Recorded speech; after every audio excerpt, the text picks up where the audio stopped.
يا توريهيga maanta fikrada maxaa kugu dhacay qof ayaan jeclaaday taas ma dhiba u tag kadibna jacaylkaadu u sheego weligay gabar jecel ma sheegan dabeecadoodana ma aqaano saas miyaa sheekada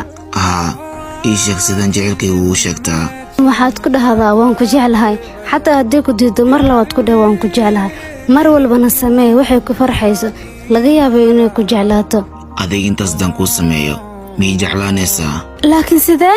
adiga ayaan ku jeclahay waxaad adduunyo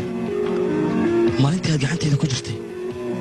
aniga ayaa kaa faa'iidaysan waa jaantani maanta markii aan baahidan ku qabana nin kaleed calafkiisa noqotay arrintan waxaan arki karaa dhibaatadan ku geystay